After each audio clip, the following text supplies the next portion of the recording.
함께 보실 하나님 말씀은 구약성경 잠언 25장입니다.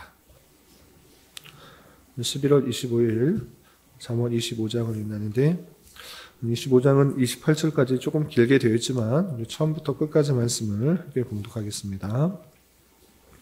잠언 25장 1절부터 28절까지 말씀, 구약성경 939면 전후를 보시면 되겠습니다.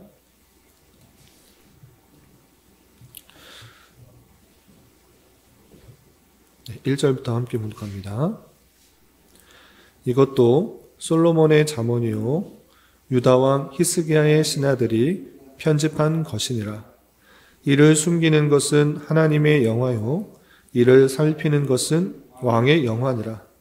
하늘의 높음과 땅의 깊음같이 왕의 마음은 헤아릴 수 없느니라. 은에서 찌꺼기를 제하라. 그리하면 장색에 쓸만한 그릇이 나올 것이요 왕 앞에서 악한 자를 제하라. 그리하면 그의 왕위가 의로 말미암아 견고히 서리라. 왕 앞에서 스스로 높은 채 하지 말며 대인들의 자리에 서지 말라.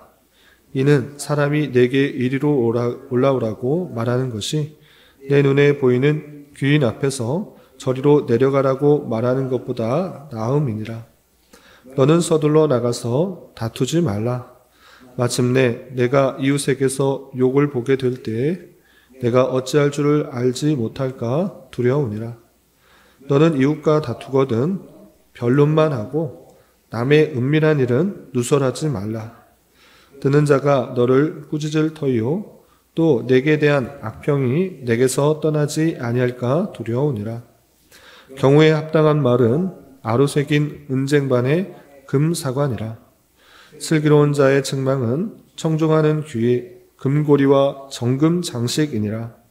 충성된 사자는 그를 보낸 이에게 마치 추수하는 날의 얼음 냉수 같아서 능히 그 주인의 마음을 시원하게 하느니라. 선물한다고 거짓 자랑하는 자는 비 없는 구름과 바람 같으니라. 오래 참으면 관원도 설득할 수 있나니 부드러운 혀는 뼈를 꺾느니라. 너는 꿀을 보거든 조카리만큼 먹으라. 과식함으로 토할까 두려우니라. 너는 이웃집에 자주 다니지 말라. 그가 너를 싫어하며 미워할까 두려우니라. 자기 이웃을 쳐서 거짓 증거하는 사람은 방망이요 칼이요 뾰족한 화살임이라. 환난 날에 진실하지 못한 자를 의뢰하는 것은 부러진 이와 위골된 발 같으니라. 마음이 상한 자에게 노래하는 것은 추운 날에 옷을 벗음 같고 소다 위에 식초를 부음과 같으니라. 내 원수가 배고파하거든 음식을 먹이고 목말라 하거든 물을 마시게 하라. 그리하는 것은 핀 숯을 그의 머리에 놓는 것과 일반이요 여호와께서 내게 갚아주시리라. 북풍이 비를 일으킴같이 참소하는 혀는 사람의 얼굴에 분을 일으키느니라. 다투는 여인과 함께 큰 집에 사는 것보다 움막에서 혼자 사는 것이 나으니라. 먼 땅에서 오는 좋은 기별은 목마른 사람에게 냉수와 같으니라. 의인이 악인 앞에 굴복하는 것은 우물이 흐려짐과 샘이 더러워짐과 같으니라. 꿀을 많이 먹는 것이 좋지 못하고 자기의 영예를 구하는 것이 헛되니라. 자기의 마음을 제어하지 아니하는 자는 성읍이 무너지고 성벽이 없는 것과 같으니라. 아멘. 네, 감사합니다. 오늘 함께 살펴볼 하나님 말씀은 잠언 25장입니다. 우리가 어제까지 살펴본 잠언 24장까지가 솔로몬의 제1잠언집과 제2잠언집이 맞춰지는 것이고, 오늘부터 시작하는 잠언 25장부터 29장까지는 솔로몬의 제3잠언집이 등장하게 됩니다. 어떻게 그렇게 나눌 수 있습니까? 라고 할 때 그 시작 부분에 있어서 이것은 솔로몬의 잠언이다 라고 일부러 밝히는 것을 통하여서 그것이 한꺼번에 묶여있는 것으로 생각해 볼 수가 있는 것입니다. 특별히 솔로몬의 제3잠언집은 솔로몬 시대 때가 아니라 훨씬 뒤에 히스기야 때 그것이 묶여졌다라는 것들을 확인할 수 있게 됩니다. 어떻게 그렇게 표현할 수 있는가 보시면 1절에 이렇게 되어 있습니다. 1절 보시면 이것도 솔로몬의 잠언이요 라고 하면서 다음에 나오는 여러 가지 잠언들이 솔로몬에게서 나온 것이다 라는 것들을 구체적으로 밝혀주고 있는데, 거기서 덧붙여서 이런 표현이 더해지고 있습니다. 보시면 유다 왕 히스기야의 신하들이 편집한 것이라 라고 밝히고 있습니다. 솔로몬이 통치할 때는 언제인가 라고 할 때 BC 973년부터 932년이고, 히스기야가 통치할 때는 BC 715년부터 687년까지인 것입니다. 그러니까 100년이 훨씬 더 뒤에 히스기야 왕이 등장하는데, 그때 신하들이 약 100년 전에 솔로몬이 했던 잠언들을 다시 편집하여서 제1잠언집과 제2잠언집 뒤에 또 덧붙여서 이것을 표현하고 있다, 이렇게 하고 있는 것입니다. 그래서 솔로몬이 잠언을 많이 남겼는데 그 중에 더 덧붙여서 후대에게 계속적으로 알려줄 내용들이 있기 때문에 더해준 내용들이다, 이렇게 생각하시면 되겠습니다. 그리고 참고적으로 열왕기상 4장 32절에 보면 솔로몬의 지혜에 대해서, 그리고 그의 부와 명예에 대해서 많은 것들을 설명하고 있는데, 그의 업적 중에 솔로몬이 3,000잠언을 지었고 1,005개의 노래도 지었다, 이렇게 표현되고 있는 것입니다. 그러니까 잠언에 우리에게 남겨져서 내려오는 그 잠언보다 훨씬 많은 잠언을 하였는데, 그 중에서 제1잠언집, 2잠언집, 3원집에 그 3,000개의 잠언집 중에 추려서 내려져 오고 있다, 이렇게 생각하시면 되겠습니다. 그럼 25장에서는 어떤 내용들이 있는가? 또 다양한 지혜를 가진 자로서 실제 어떠한 삶을 살아야 되는지 다양한 교훈들을 하고 있는데, 다 살펴볼 수는 없고 몇 가지 주제를 가지고 살펴보도록 하겠습니다. 우선 2절부터 7절까지는 왕 또는 공적 책임을 맡았을 때 어떠한 자세로 다스려야 되는가를 밝히고 있습니다. 내용을 보도록 하겠습니다. 먼저 2절을 보시면 이를 숨기는 것은 하나님의 영화요, 이를 살피는 것은 왕의 영화니라 했습니다. 이 자체로 보면 이게 무슨 뜻인가 라고 할 수 있는데, 조금만 설명하면 이게 그 뜻이구나 라는 것을 알 수 있습니다. 이를 숨기는 것은 하나님의 영화요 라고 하고 있는데, 하나님께서 이 세상을 통치하시고 다스리시는 그 모습 가운데서는 일부러 그 뜻을 드러내는 것도 있지만 그렇지 않고 감춰져 있는 뜻이 있는 것입니다. 제한된 인간의 지혜로서는 도저히 알 수 없는 그런 여러 가지 일들이 있는 것입니다. 감추어진 뜻, 다 알 수 없는 하나님의 섭리, 이것이 하나님의 놀라운 영화다라고 표현하고 있는 것인데, 하나님의 영화에 대해서, 하나님의 그 섭리에 대해서만 말하는 것이 아니라 반면에 왕의 영화, 왕이 마땅히 해야 되는 것은 무엇인가 라고 할 때 이를 잘 살피는 것이다 라고 하면서, 하나님께서 그 왕에게 해야 될 마땅한 일이 있음에도 불구하고 그 뜻은 알지 못하고 그것은 전혀 생각하지 않고 내가 하고 싶은 대로 하는 것, 그거 아니다. 이를 잘 살펴서 하나님께서 원하시는 것들이 무엇인지를 잘 살펴서 그대로 수행하는 것이 왕의 영화, 왕이 마땅한 해야 될 일들이다 라고 하면서 왕의 책임과 역할을 강조하고 있는 것을 볼 수 있습니다. 또한 3절에는 이런 표현이 되었습니다. 3절 보시면 하늘의 높음과 땅의 깊음과 같이 왕의 마음은 헤아릴 수 없느니라 라고 하면서 왕의 마음은 헤아릴 수가 없다. 다시 말해서 왕의 마음은 이와 같이 높고 깊음과 같이 그런 자세로 그 통치를 해야 된다라는 것들을 강조하고 있는 것입니다. 왕이 좁은 마음, 또 좁은 생각을 하는 것이 아니라 하늘과 같이 또 땅의 깊음과 같이 넓고 포용하고 넉넉한 마음을 가지고 그 마음을 가지고 통치해야 온전한 통치를 할 수 있다라는 것들을 강조하면서 왕의 마음은 이렇게 되어야 된다라는 것들을 비유로서 설명하고 있습니다. 또한 4절과 5절에는 이런 표현이 있습니다. 4절, 5절 보시면 은에서 찌꺼기를 제하라. 그리하면 장세계에 쓸만한 그릇이 나올 것이요. 왕 앞에서 악한 죄를 제하라. 그리하면 그의 왕위가 의로 말미암아 견고히 서리라 라고 있습니다. 4절에서는 은에서 찌꺼기, 불순물을 제거해야지 좋은 그릇이 나온다라고 표현하고 있는데, 그런 얘기하자는 것이 아니라 이와 마찬가지로 은에서 찌꺼기를, 불순물을 다 제거해야지 그 은 장색에 쓸만한 좋은 그릇이 나오는 것과 마찬가지로 왕에게 많은 신하들이 있는데 거기에는 좋은 신하들만 있는가? 그렇지 않고 불순한 신하, 또 잘못된 그런 신하들이 있다. 그래서 그런 사람들, 악한 사람들, 의롭지 못한 사람들 다 제거할 때에 그 왕위가 제대로 견고하게 설 수 있다라는 것들을 통하여서 그 신하들 가운데 악한 사람들을 구별하여서 그 통치를 굳건하게 해야 된다라는 것들을 강조하고 있는 것입니다. 마찬가지로 왕이 어떤 통치를 해야 되는지를 잘 보여주는 말씀이라 할 수 있겠습니다. 그리고 6절, 7절에는 예수님의 상상수훈에서 나오는 그런 비슷한 표현이 나오고 있습니다. 어떤 내용인가 보시면 6절, 7절 왕 앞에서 스스로 높은 채 하지 말며 대인들의 자리에 서지 말라. 이는 사람이 내게 이리로 올라오라고 말하는 것이 내 눈에 보이는 귀인 앞에서 저리로 내려가라고 말하는 것보다 나음이니라 라고 표현했습니다. 왕에게 있어서 자기가 높은 사람인 것처럼 잘난 척하면서 교만하고 또한 자신의 자랑을 하지 말라라는 것입니다. 왕 앞에서는 겸손히 나를 낮추고 또 어떤 자리에 초대받았을 때 높은 자리, 나는 왕과 가까운 사람이야 라고 하면서 좋은 자리에 앉지 말고 낮은 자리로 앉아라. 왜?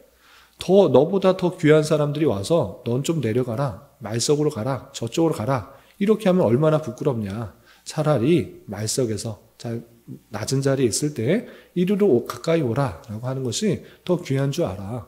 왕 앞에서 높은 채 하지 말고 또 잘난 척 하지 말고 늘 겸손한 자세로 가져야 된다라는 것들을 표현하고 있는 것입니다.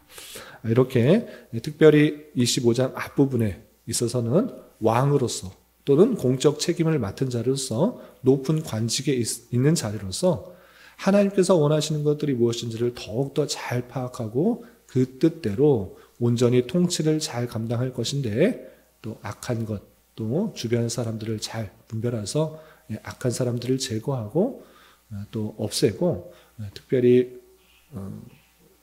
높은 마음, 또 넓은 마음, 포용할 마음들을 품어서 온전한 통치를 해야 될 것을 강조하고 있는 것을 볼 수 있습니다.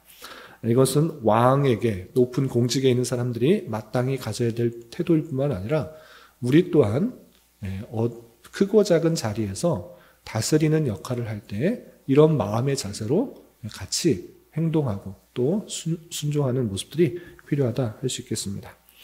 그리고 8절 이하 28절 중에 28절까지는 다양한 표현들, 다양한 실제의 삶에 있어서 교훈들이 나오고 있는데 그 중에서도 가장 많이 나오는 것이 무엇인가 라고 할 때 이웃과의 관계에 있어서 어떠한 자세로 살아가야 되는가가 많이 강조되어 있습니다. 몇몇 표현을 보시면 8절, 9절, 10절에는 이런 표현이 있습니다. 먼저 8절 보시면 너는 서둘러 나가서 다투지 말라. 마침내 내가 이웃에게 욕을 보게 될 때 내가 어찌할 줄을 알지 못할까 두려우니라 라고 하면서 서둘러 나가서 어떤 문제가 생겼는데 그 시시비비를 가리기 전에 옳고 그름을 따내기 전에 자기의 감정을 다스리지 못하고 그냥 이웃과 다투는 경우가 생길 수 있는 것입니다. 그런데 그렇게 하지 마라. 그냥 감정만 앞서서 다투고 이렇게 싸우지 말라. 왜냐?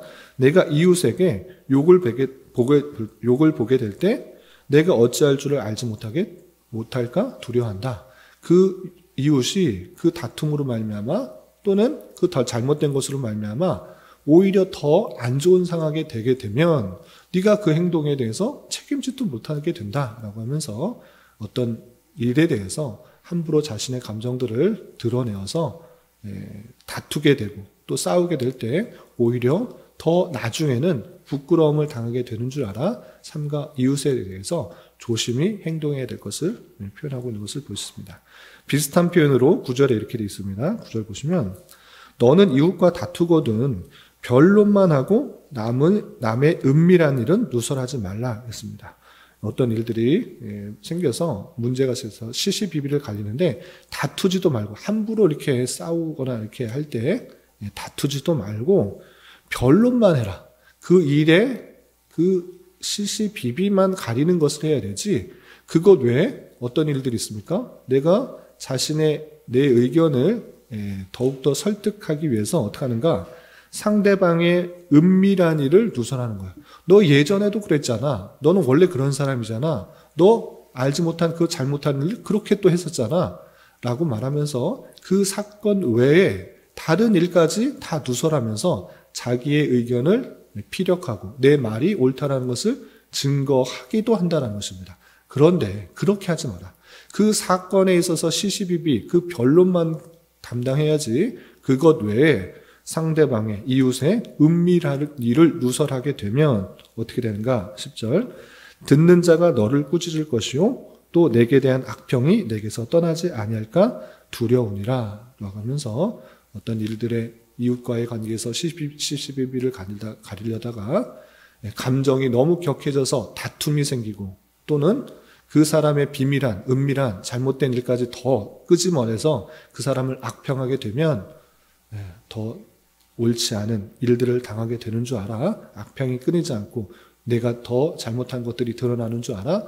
그런 식으로 이웃과의 관계는 행하지 말라라고 표현하고 있는 것입니다. 그러므로 어떻게 되는가? 11절에 보면 경우에 합당한 말은 아로새긴 응장발의 금사관이라 라고 하면서 경우에 합당한 말을 해야 되지 시시비비 갈리다가 사람의 인격적인 공격을 그리고 다음 이 일과 상관없는 그런 일들을 다 끄집어내면서 그 사람을 비판하고 또 억누르려고 하는 것 행하지 마라. 꼭 필요한 말, 정말 경우에 합당한 말, 그 말을 함으로 말미암아 그 일이 어떻게 잘못됐는지를 잘 밝히고 가리는 데 그쳐야지 이웃을 또 무너뜨리고 또 잘못된 길로 가고 인신공격까지 하는 그런 모습들은 잘못된 것이다. 바른 말, 경우에 합당한 말, 그것을 통하여서 이웃과의 관계를 가져라 라고 하는 것을 볼 수 있습니다. 경우에 합당한 말과 같이 또 언어 생활을 잘 하라는 표현이 여러 곳에 등장하고 있는데 몇몇 구절을 보면 더 보면 이렇습니다. 15절에는 이런 표현이 있습니다. 15절 보시면 오래 참으면 관원도 설득할 수 있나니 부드러운 혀는 뼈를 꺾느니라 라고 하면서 관원과의 관계에 있어서 예를 들어 관원과의 관계에 있어서 관원이 계속적으로 잘못한 일을 하면서 그 일들을 부당하게 대응한 것입니다. 부당하게 당하고 있는데 그것에 대해서 오래 참으라. 오래 참는 데에서 그냥 오래 참는 데 그치는 것이 아니라 관원 이렇게 하면 됩니까? 라고 강하게 외치거나 또 관원의 잘못을 드러내면서 그렇게 행하는 경우도 있다는 것입니다. 그런데 그렇게 하는 것을 어떻게 하는 것이 지혜로운가라고 할 때 오래 참으면서 부드러운 혀를 가지고 있을 때 뼈를 꺾는 것처럼 그 관원의 마음도 바꿀 수 있다라고 표현하고 있는 것입니다. 그런 줄 알아. 함부로 말을 내뱉음으로 말미암아 혹시 관원의 그런 핍박과 또 탄압과 오히려 더 완고해지는 일이 없을 수 있도록 말을 잘 해야 된다는 것들을 살펴볼 수 있습니다. 또한 비슷한 표현이 23절에는 이런 표현도 있습니다. 23절 보시면 북풍이 비를 일으킴같이 참소하는 혀는 사람의 얼굴에 분을 일으키니라 라고 표현하고 있습니다. 북쪽에서 바람이 불면 비가 오는 그런 유대 팔레스타인 지역의 그런 이야기를 들면서 북풍이 오면 비가 온다. 그런데 마찬가지로 참소하는 혀, 남을 고소하고 또 비웃고 또 헐뜯는 그런 이야기를 하는 그런 말은 사람의 얼굴에 분을 일으킬 수밖에 없다. 네가 그렇게 좋은 말로 행하지 않고 또 참소하고 비웃고 또 헐뜯는 그런 말들을 하게 되면 당연히 상대방은 마음이 좋을 일 없다. 그렇기 때문에 말을 하는 데 있어서 상당히 신중하게 잘 행하는 것이 지혜자의 모습이다라고 하는 것을 볼 수 있습니다.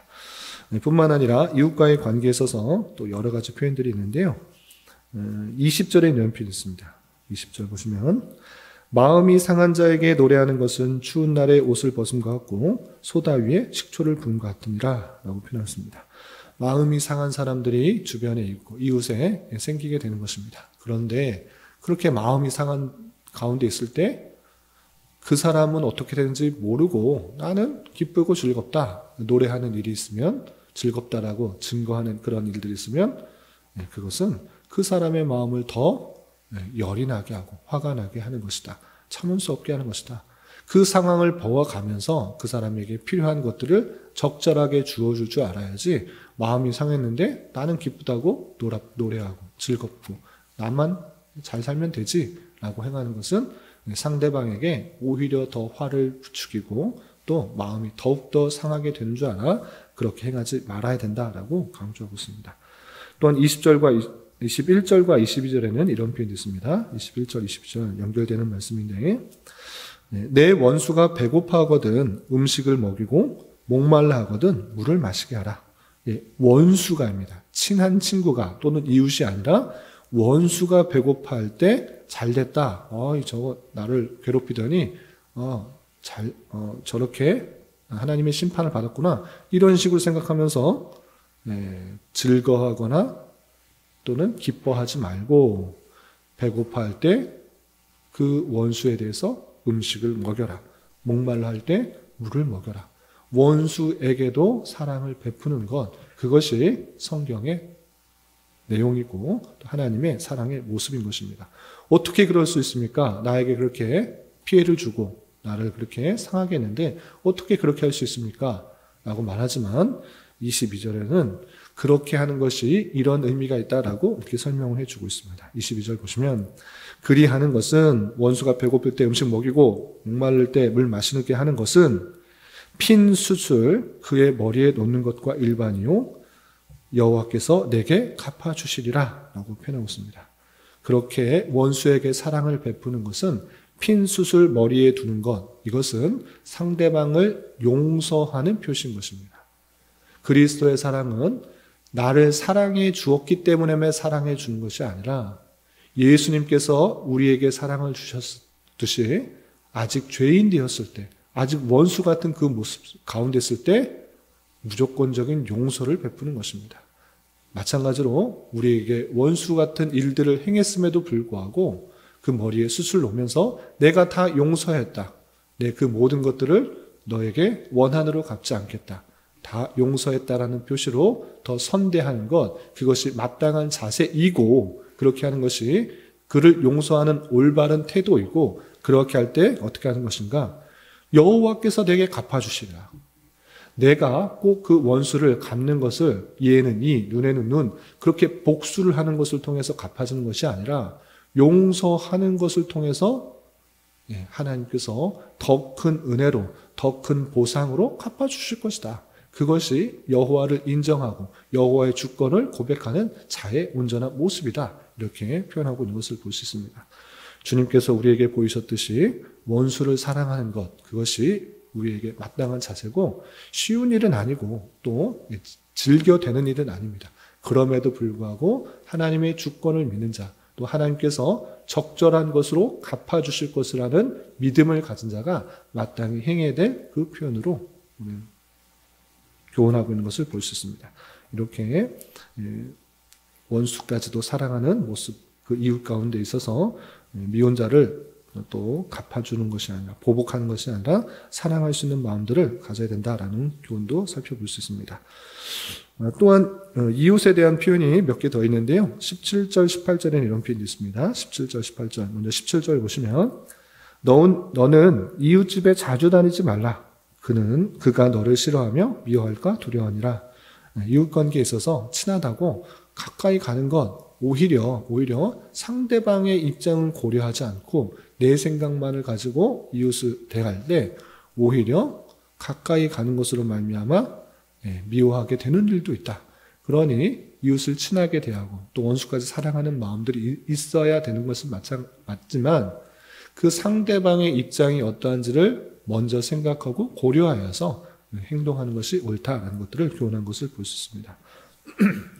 18절에는 이런 표현이 있습니다. 18절 자기의 이웃을 쳐서 거짓 증거하는 사람은 방망이요 칼이요 뾰족한 화살이라 라고 표현하면서 자기 이웃에 있어서 내 이웃이 없어지면 좋겠다. 나보다 못했으면 좋겠다. 이렇게 생각하는 그런 마음들 꼭 옳지 않다. 오히려 그것이 나에게 피해가 되는 줄 알아. 함께 잘 살아갈 수 있도록 마음을 넓히고 또 이웃을 위하는 그런 마음을 가지고 살아야 된다는 것들을 교훈하는 것을 볼 수 있습니다. 그리고 한 구절만 더 보시면 좀 다른 주제인데 13절에는 이런 표현이 있습니다. 13절 보시면 충성된 사자는 그를 보낸 이에게 마치 추수하는 날에 얼음 냉수 같아서 능히 그 주인의 마음을 시원하게 하느니라 라고 하면서 충성된 그 일을 하는 데 있어서 충성되게 행할 때 그를 보낸 자가 추수할 때 정말 힘들고 땀 흘리고 갈증 날 때 얼음 냉수와 같이 그 마음을 시원하게 한다. 그러므로 말미암아 그 일을 맡은 사람은 그 보낸 사람의 그 일에 합당하게 그 마음의 뜻에 합당하게 충성되게 일을 감당해야 된다라는 것들을 교훈하는 것을 볼 수 있습니다. 이런 모습 가운데 어떤 일을 맡았을 때 특별히 하나님께서 우리에게 주어주신 그 사명, 여러 가지 맡겨진 일들 그것을 게으르거나 나태하게 담당하는 것이 아니라 맡겨진 일들에 충성을 다하고 최선을 다해서 감당할 때 하나님께서 기쁘시게 여기고 마치 추수 때 얼음 냉수와 같이 마음을 시원하게 해주는 줄 알아 우리의 맡겨진 일들을 최선을 다해서 충성되게 감당하여 하나님의 마음을 시원케 하는 일들을 감당해야 될 것입니다. 오늘 하루 남은 한평생 살아가실 때 이런 말씀의 교훈에 따라 힘있게 살아갈 수 있는 저와 여러분이 되시기를 주님의 이름으로 부탁을 드립니다. 기도하겠습니다. 하나님 아버지 감사합니다. 오늘 말씀을 통하여 지혜 있는 자로서 이 땅을 어떻게 살아가야 되는지 여러 가지 교훈을 받았습니다. 이런 말씀을 다는 자로서 공적인 책임과 다스리는 여러 가지 역할들을 맡을 자로서 온전한 처신을 할 수 있도록 인도하여 주시고 우리가 만나게 되는 다양한 이웃에 대해서도 바른 언어 생활과 용서와 사랑으로 더욱더 화평할 수 있도록 인도하여 주시며 이 모든 일들을 통하여 주님의 몸된 교회로서 충성되이 잘 감당하여 주님의 마음을 시원케 할 수 있는 자 되게 하여 주시옵소서. 주님, 교회 내 육체의 질병과 사고로 가족의 전도와 신앙을 위해 자녀의 학업과 진로를 위해 직장과 사업장의 문제로 주님께 간절히 기도하는 여러 지체들이 있사오니 주님께서 그 모든 상황과 여건, 마음과 생각을 주장하여 주셔서 우리의 기대와 소망보다 훨씬 더 풍성한 것들로 채워주신 하나님을 깊이 경험할 수 있는 기회 되도록 인도하여 주시옵소서. 이 시간에 한 주간의 삶을 올려드리며 각자 간절하게 간구하는 기도 제목 주님께서 들으시고 가장 선한 것들로 응답하여 주시옵소서. 예수님의 이름으로 기도 올리옵나이다. 아멘.